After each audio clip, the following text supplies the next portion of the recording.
Camion qui a terminé 3e lors de la première manche allemande, qui n'était pas hélas en...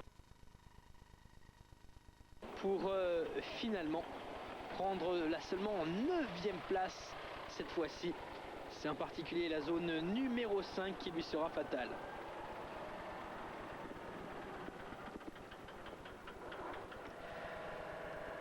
Les Britanniques,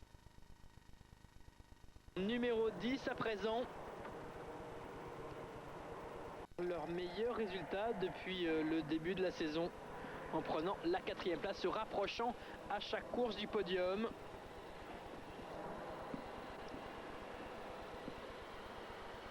Classement des championnats d'Europe, ils occupent à présent la 5e place.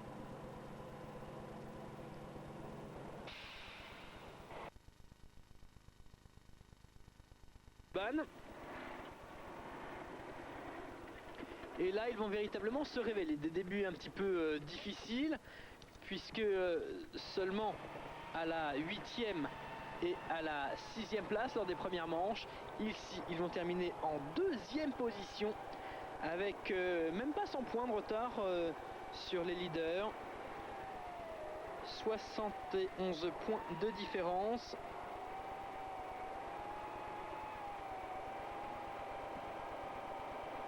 Et dans cette zone, 18 points de pénalité seulement. Heinrich Schultz associé à Friedhelm Biermann ici, les vice-champions d'Europe.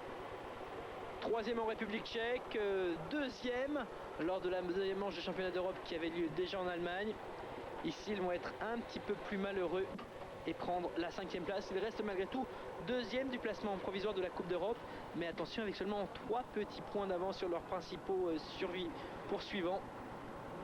C'est d'ailleurs que c'est très très proche, puisque en tête on a, et là sans aucun problème, loin devant tout le monde, Wim Kromschreur et Henk Elders, les champions d'Europe en titre.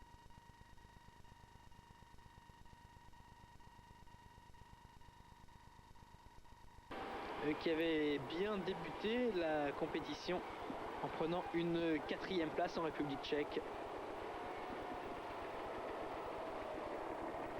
Ils occupent à présent la 6e place du classement provisoire.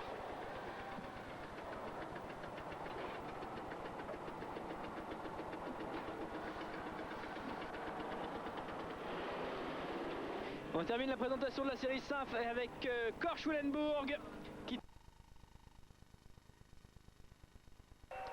de la compétition. Et dans cette zone numéro 18,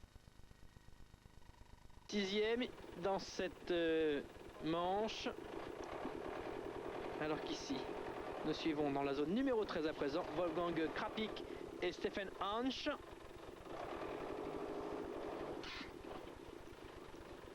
Ils n'étaient pas présents lors de la deuxième manche du championnat d'Europe. Ici, ils vont prendre la 12e avant-dernière place.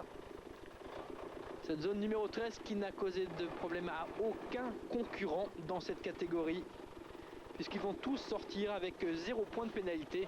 Je peux dire que pour les petits camions, le passage était relativement facile.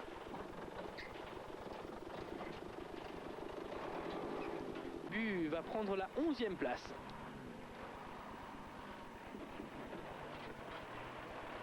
Le nom l'indique, ils ne sont pas mariés mais frères et sœurs. Nous les suivons dans cette même zone numéro 13, si facile pour tout le monde. Équipage qui a pris 3 fois la 3e place depuis le début des championnats d'Europe.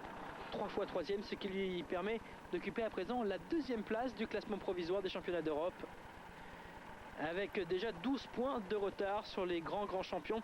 Pour l'instant, on écoute Udo Heiderreich. Bin zum Traktor gekommen. Les camions engagés dans cette catégorie, ils sont 2. Ici d'ailleurs, on les voit en action, Bohuslav Wąsowski et Josef Rodol.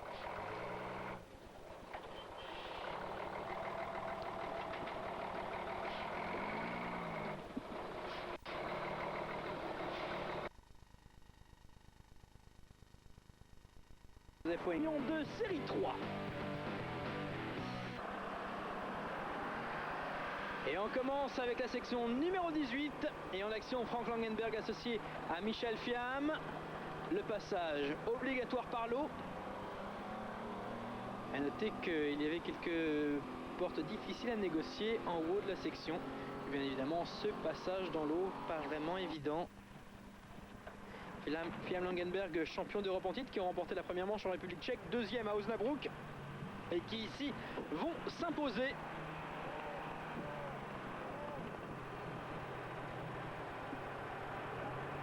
Et ainsi prendre un petit peu d'avance au classement provisoire des championnats d'Europe. Il faut dire qu'à Osnabrück ça avait été extraordinaire, tous les champions d'Europe en titre avaient été battus ou presque. Il y a des petits soucis à négocier ce passage.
De triathlon camion s'achève aujourd'hui sur Eurosport à Montalieu-Versieux en France pour la 5e et dernière manche.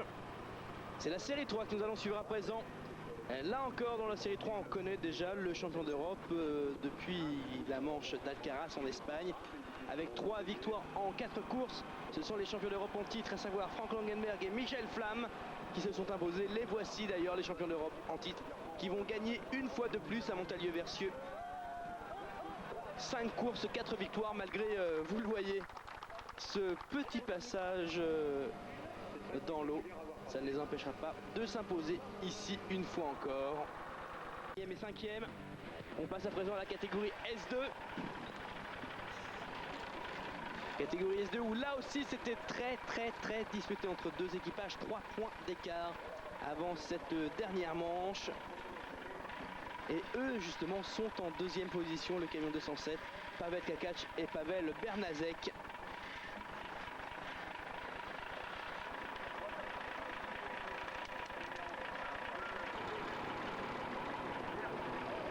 une bagarre extraordinaire, puisqu'encore une fois, en 5e position, à seulement un point de Bitzer-Egner, c'est Kreienberg, Nordenbusch. Vous l'avez compris, du 1er au 5e, il n'y a même pas 10 points d'écart, avec 20 points pour le vainqueur. Autant vous dire que tout peut arriver dans cette manche finale des championnats d'Europe.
La guerre de la série 4 dans un instant sur Eurosport, je vous l'ai dit, 10 points d'écart entre le 1er et le 5e.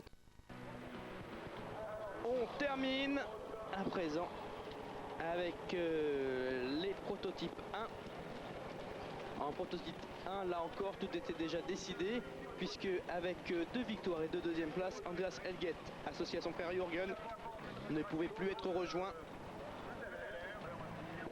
Heureusement, parce que Wolfgang Bühls et Thomas Christian Fischer ont fait une fin de saison extraordinaire. Absent lors de la première manche à Moelnice, seulement 4e de la deuxième manche à Osnabrück. Ils vont remporter les 3 manches suivantes. Pour l'instant, on suit Leo Wulf associé à Oliver Anders, 2 fois deuxième lors des 2 premières manches. Il est vrai en l'absence de Bühls et Christian Fischer. Et puis 3 fois 4e, comme ici par exemple.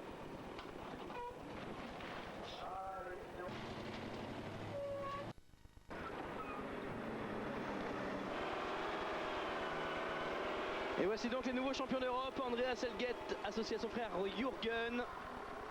Cette saison, 2 victoires lors des 2 premières manches. Il est vrai en l'absence des champions en titre Bühls et Fritz Fischer. Et 3 deuxièmes places.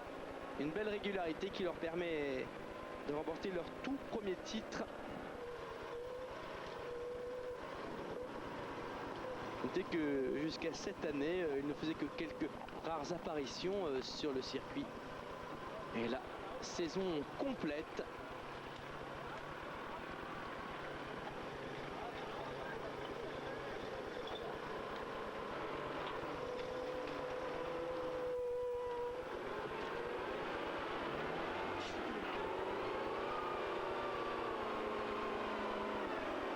Saison complète et donc victoire.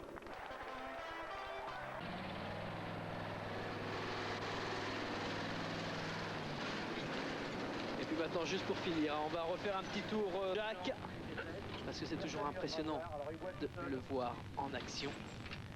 Timberjack qu'on retrouve sur la zone numéro 27. Juste après donc l'arrivée de Kreienberg, voilà le Timberjack.